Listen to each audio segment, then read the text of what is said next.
Arthur Compton and the other physicists knew what had happened to the earlier experimenters with radioactive materials.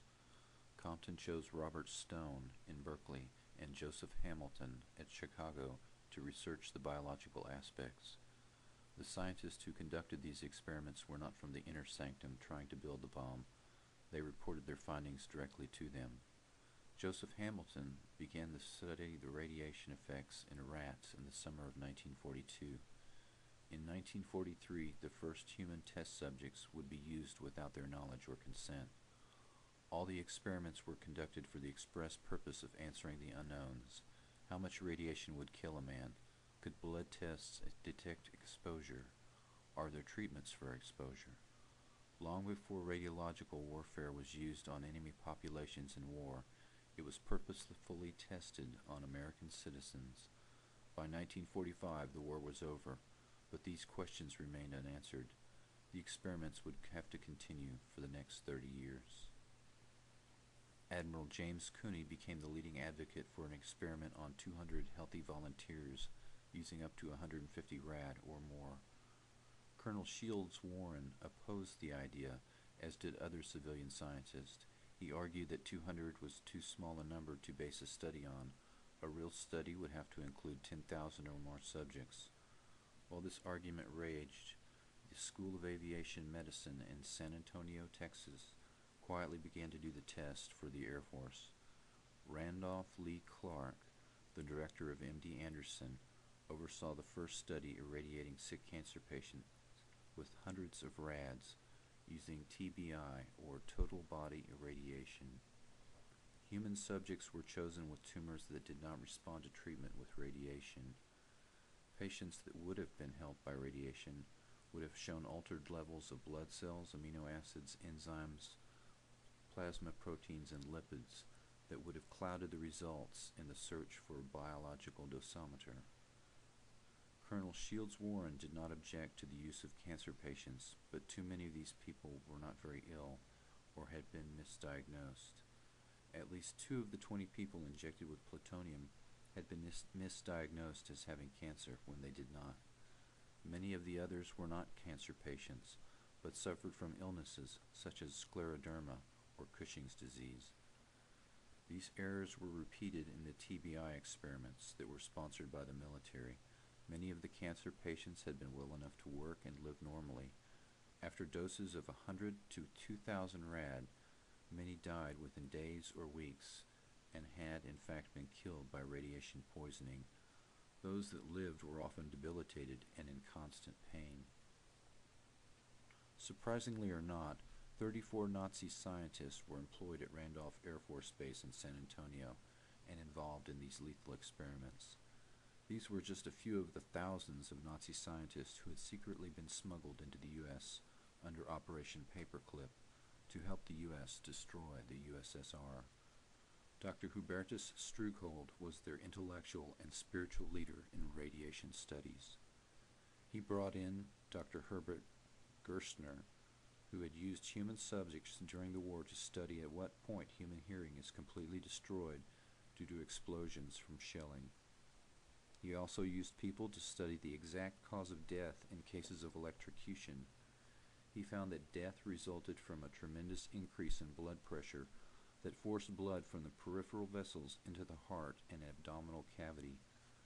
These men had all experimented on Jews, gypsies, intellectuals, homosexuals, Allied prisoners of war, and others, and they were now in San Antonio doing lethal total body irradiation experiments on American citizens for the military. The Nazi paperclip scientist Gerstner and Eugene Sanger collaborated on the TBI studies. Gerstner did the first one and Sanger did the last one. The locations included MD Anderson Cancer Center in Houston, Baylor College of Medicine in Houston, Sloan Kettering in New York, University of Cincinnati College of Medicine, and Oak Ridge, Tennessee. Between the years 1951 and 1974, studying about 500 patients. The TBI experiments were only a subset of the radiation experiments on human subjects that included plutonium injections, radioactive isotope studies, and many others. Vanderbilt University Hospital Prenatal Clinic hosted 850 pregnant women to a secret study using radioactive isotopes iron-55 and iron-59. The pregnant women were given a cocktail and told it was vitamins for their unborn child. Free health care was the lure used on the economically disadvantaged women. Helen Hutchison was 6 months pregnant and visited the clinic in July 1946 seeking treatment for nausea. She was given a cocktail by the doctors and told to drink it, that it would make her feel better. Several months after the birth of her daughter, her hair fell out and she developed blisters, anemia, and later had life-threatening complications after several miscarriages. Her daughter Barbara was always tired as a child, developed an immune system disorder and skin cancer.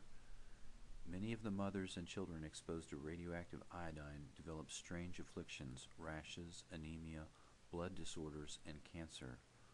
Paul Hahn, the principal investigator in the study, was a protege of Stafford Warren and had worked with Robley Evans. Hahn wrote the iron-55, with a half-life of 5 years, was too hazardous to be given to humans and had no therapeutic value, yet he used it in his study, which was partially funded by the Rockefeller Foundation. Helen Hutchison's husband had landed in Europe on D-Day and had personally helped liberate Buchenwald concentration camp. The Nazi doctors who worked in the camp may have been some of the very men who participated in the radiation experiment on his wife and unborn child. One study conducted at the Fernald State School in Waltham, Massachusetts, used radioactive iodine and calcium, secretly given to 74 orphans, in their oatmeal using the ruse of a nutrition study. Robley Evans produced the radioactive isotopes in the MIT cyclotron and supervised the experiment. The lure used by the MIT scientist was membership in a science club that went on school outings to baseball games and even Christmas parties at the MIT Faculty Club. The scientists may not have believed that the amount of radiation involved was harmful, but they would have not allowed this experiment to be conducted on their own families. At Washington State Penitentiary and Oregon State Prison, about 200 prisoners had their testicles irradiated with 8 to 600 rads with the lure of a little money and extra privileges. Carl Heller was one of the world's leading endocrinologists, and his protege C. Alvin Paulson ran the two studies from 1963 until 1971. These and similar experiments on thousands of people continued for 30 years in the vain search for a biological dosimeter. The ultimate identities and fates of the test subjects will never be known. Most went to their graves, never knowing they had been used as human guinea pigs by the Elmer Allen was designated experimental test subject Cal-13.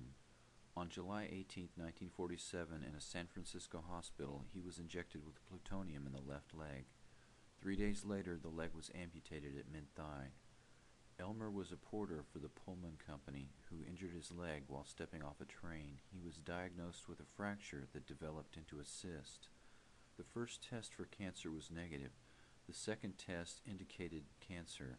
Unable to work, he was forced to return to Italy, Texas, with his wife and 3 children after the operation. His wife recalled that he began having epileptic seizures. He would chew through the spoon, his tongue too.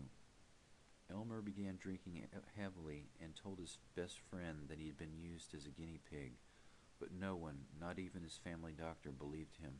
The doctor later diagnosed him as a paranoid schizophrenic. During an effort to collect the bodies of the people injected with plutonium, it was discovered to their amazement that 4 of these people were still alive. In 1943, Austin Buse, from the Center for Human Radiobiology, wrote to Elmer and asked him to be in a metabolism study. He and his wife were brought to Chicago, and Elmer's urine and feces were collected for 2 weeks as he stayed in the hospital.